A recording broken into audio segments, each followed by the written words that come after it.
Hi everyone, welcome to my channel. This is my first video. It's a channel that I should have started a long time ago, but I kind of didn't get the balls to do it until now for some reason. And I just wanted to say thanks for being here.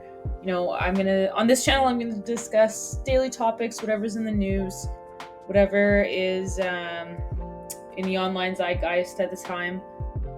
I'm a Canadian, born in Canada, raised in Canada, still live in Canada. And it's tough. It's tough times in Canada right now. And I just wanted to kind of get my thoughts and feelings out there on how some Canadians are feeling. Obviously, this experience is anecdotal. It doesn't apply to everyone. Lots of people out there are making lots of money. And, I used to be one of those people and I'm not anymore. And it's tough, kind of taking that hit to your ego, to your self-esteem, to burning out of a very prestigious job that you thought you'd have forever and just trying to find a new way to hack it. But, Canada kind of feels like a dump right now. And it's tough coming from somebody who grew up in a time where, success seemed a lot more attainable. I am a little bit older. I grew up in the 90s.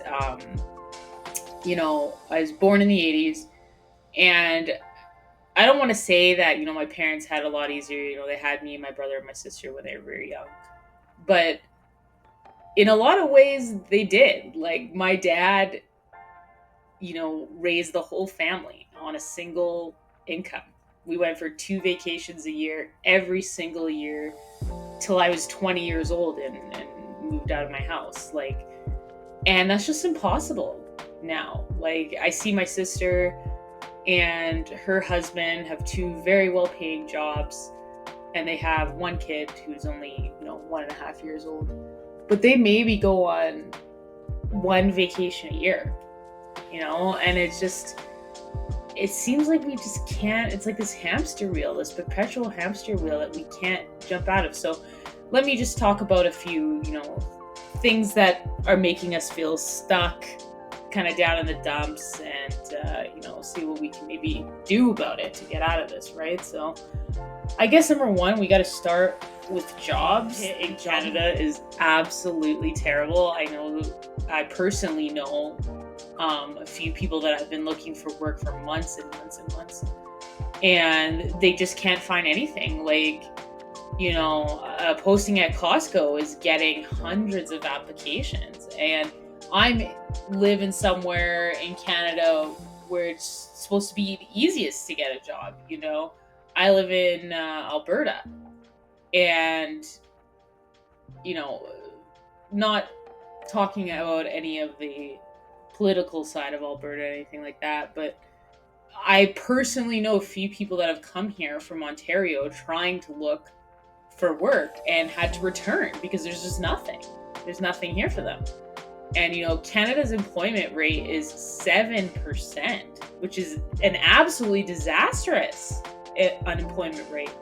And the OECD average is, 5%. And I know it doesn't sound like a big difference, but on the ground when you're looking for a job is really a huge difference. In May 2025, we had 1.5 million Canadians jobless, a 14% increase from last year. That's a lot of people looking for work who can't find anything. And April saw a devastating jobs report where we only added 7,500 jobs. In a country of 42 million people, we added 7,500 jobs. That is really bad. And, 30,000 jobs were cut.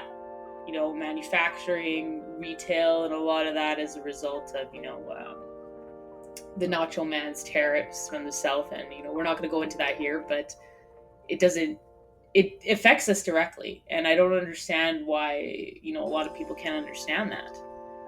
In June, a report came out from Reuters saying that, 20% of unemployed people have been unemployed for 28 weeks or longer. And that means that their unemployment insurance is going to run out in the next few months. And that's also devastating. Where are those people going to go? Working longer and harder doesn't mean that you're making a livable wage, but not working at all is a big problem.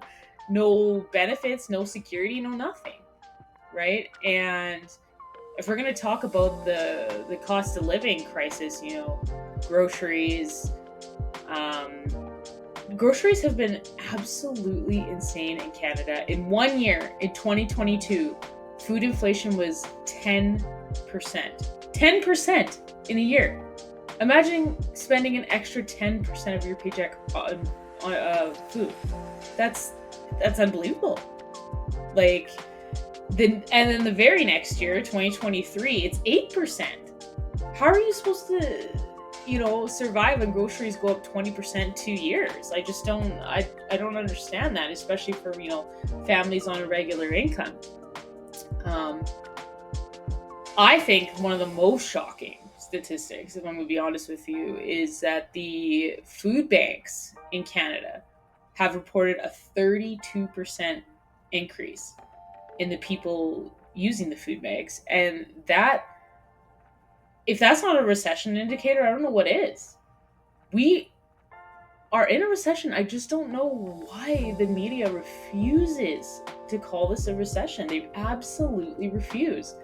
Anything but a recession. And I think it's because a lot of them, are elder millennials like myself, and we still have a lot of trauma, I think, from 2008, and we have to see this recession as, it has to be the stock market losing thousands of points, it has to be banks going under and stuff like that, but it doesn't have to be.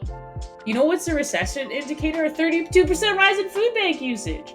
What's a recession indicator? I saw another video today where Prime Day is down 41% from last year. And people are putting things in their cart, but they're not clicking buy. And, I'm not saying that you should buy a whole bunch of useless shit to help the economy, and that's not what I'm saying.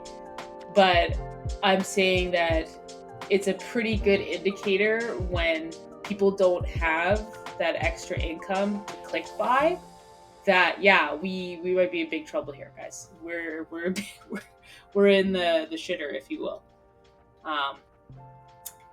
And rent, mortgage, groceries, all that kind of stuff is taking up more than 50% of people's paychecks. And I think they say, what is it, 80-20 rule or whatever the hell it is, but you shouldn't be paying such and such a percentage of your income on your mortgage if you can help it. But you can't help it when rent has gone through the roof in the last 4 years. Like, what are you supposed to do?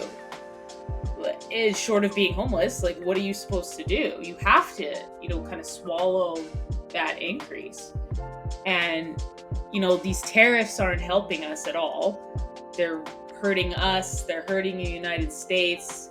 I don't know, and it hurts me that there's just no real reason for these tariffs. It doesn't seem like they have an end goal in mind with these. It doesn't seem like there's any kind of specific point that they want to reach. They're just throwing them out there and hoping something sticks. So it doesn't work like that. It just makes everything worse for everyone. And the thing is, what I really don't understand is that, the Nacho Man and his cronies could have just done nothing. They could have done nothing and coasted off of, not saying Biden's economy was the best economy ever, whatever, but they could have just done nothing and coasted off of that, and they would have been completely fine. You know what I mean? They could have touched nothing and the electorate would be happy. But instead, they're purposely running North America into the ground. I don't get that. So is Canada a dump? I mean, figuratively, not literally, it's nice to go outside and feel secure, and we're not living in places that are extremely dangerous and things like that. But you know unemployment, joblessness, rising living expenses, shrinking kind of like hope for the future, it just makes you feel powerless, I guess. Makes you feel like you did something wrong when you don't really have control over that, other than obviously voting, get out there and vote. But it's just kind of a helpless feeling that I've had in Canada over the last year, and I just wanted to come on here and share it with you guys, and hopefully I can kind of build a community of like-minded people that like to discuss topics like this. And I just want to thank you guys. Thanks for being here if you made it to the end, and hopefully I'm going to have some more great content coming for you guys. But tell me how you feel in the comments. I want to know, does anybody else feel like this? Is anybody else getting this kind of dragging hopelessness feeling in Canada? I don't know. But thanks guys. Like, comment, subscribe, and stay strong.